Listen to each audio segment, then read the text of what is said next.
ago. I mean, think, right? Was there a more miserable franchise in the entire sport? And all of a sudden, I got to give credit to Rex Ryan. He was screaming and yelling, put the young guys out there because they will bring energy, and look at that moment. The young guys are a lot of work for a coaching staff, but they're also, it's an unbelievably rewarding work when you feel it's starting to come together. And I think, you know, coaches that we saw Matt LaFleur go through it with the Packers a couple of years ago when they're breaking in Jordan Love. By the end of that year, he's got the same kind of energy that those young guys are giving. So look, ways to go. Look, they lose to the Saints last week. They have a really tough schedule. There will be ups and downs, as there always are with young players. But at least there's some ups. Right. And the Giants haven't had a lot of ups over the last decade or something like that. So Orlovsky, again, you know, the opposite side of it. We talked about the Eagles side of it. What's your number one takeaway from last night from a Giants side of it? Man, there's hope. For the first time in a long time, there's hope. When I watched Jaxson Dart last night, I feel like I'm watching a combination of Lamar Jackson, Josh Allen, and Baker Mayfield. There's just playmaking. You know, there's a reality where maybe sometimes it's, I don't know what I'm looking at, you know, as a football player, like, hey, Nick doesn't necessarily do, is there any doubt? There's no doubt this is their future.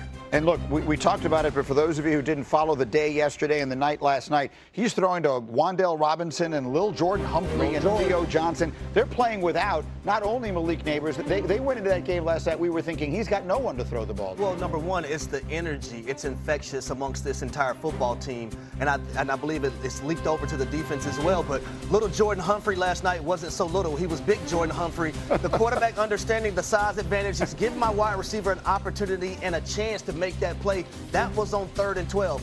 One-on-one versus Keely Ringo. You find the fish, you continue to go fishing. Hitch route, I think it was like 3rd and 4, 3rd and 5.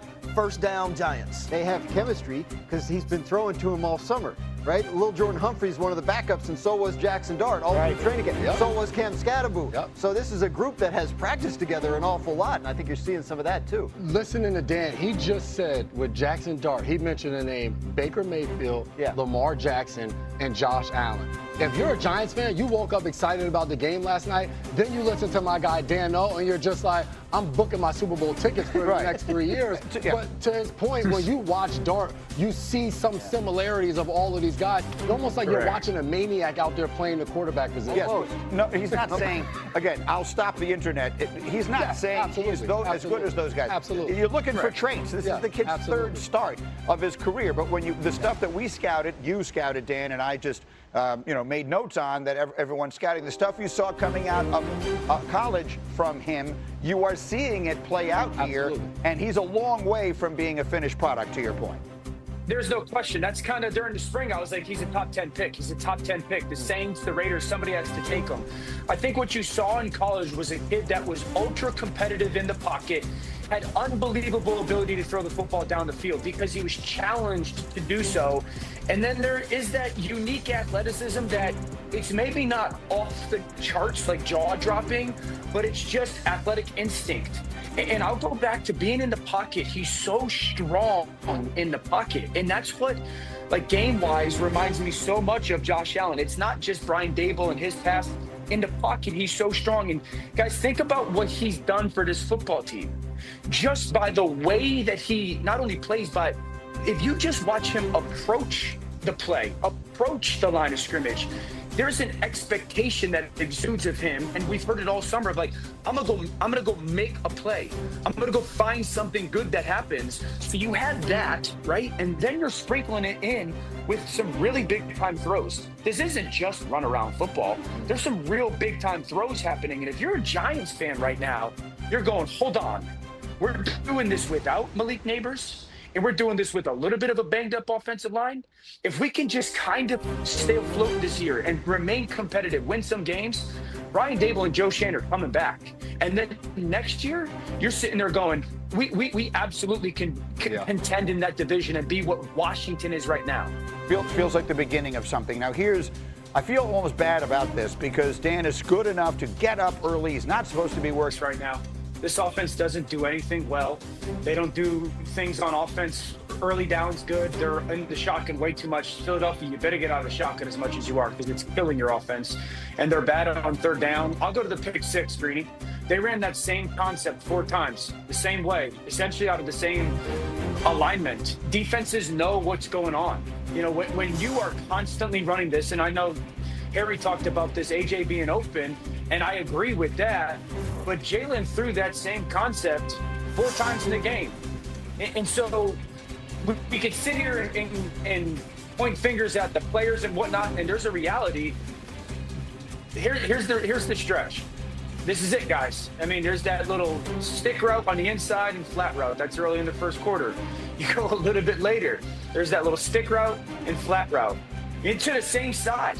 Flott is sitting there watching it. Here comes a little motion. There's going to be that little stick route and flat route.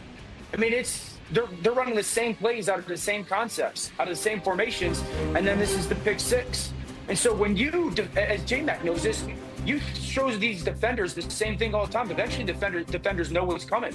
Lane Johnson just said, we're not doing anything to make the defense guess. They're in the shotgun all the time. When you look at Saquon's alignment, it's going to tell you more often than not what the play is. They're running the same plays. The defense does not have a big plethora of plays to guess what they're running. They got to make a change because right now this offense is bad. I want to put the numbers up again for the new audience joining us here in our second hour of the show. Cindy, if we can, the numbers on the snaps from under center that we showed earlier, because, Dan, you talked about that yesterday, and you talked about it again here. The official number was going to say they ran 6 snaps from under center, but we don't count 4 of them because they were the tush push. So in conventional offense, they ran 46 snaps out of the gun, only 2 from under center. So, Dan, explain from a quarterback's perspective, from an offense's perspective, what the explanation for that is and why it is hurting their offense. Yeah, I don't know the explanation of why they're doing it. You know, these coaches are smart, so they understand that it's a necessity to go under the center a little bit. So that I don't know from the coaching perspective why they're not doing it. Jalen Hurts has had a lot of success in a lot of different offenses. So there might be a reality where he's more comfortable in the gun, but it's not like he's incapable of going under center. And so I don't know why this year there's such a skew of it. And even the 2 times they were under center last night, Greeny, one of them was the push deviation where they just flipped it to Dallas Goedert. So it's really just one. This is how it's hurting their offense, okay? Number 1, when you line up on 1st and 2nd down in the shotgun as much as they do, if you watch the defensive line of the Giants, they're standing up, engaging with the defensive lineman and just looking at what Jalen Hurts is doing with the ball. And when they're seeing Saquon's alignment that's slightly behind Jalen Hurts on 1st and 2nd down, they're going, here comes run. And the Eagles are just abiding in that. Like, look at this. I told everybody, if you look at Saquon's toes, and they're even with Jalen Hurts' heels, they know the play. Look at the defense, guys. Look how downhill the defense is. The defensive line is just engaging. This is run. It's obvious run to these teams. And so everybody on the defense, they're not guessing. They're anticipating. If you look at the linebacker flow, there's no bootleg off of that. There's no keeper off of that. So that's the starting point, is the defense is anticipating what you're doing rather than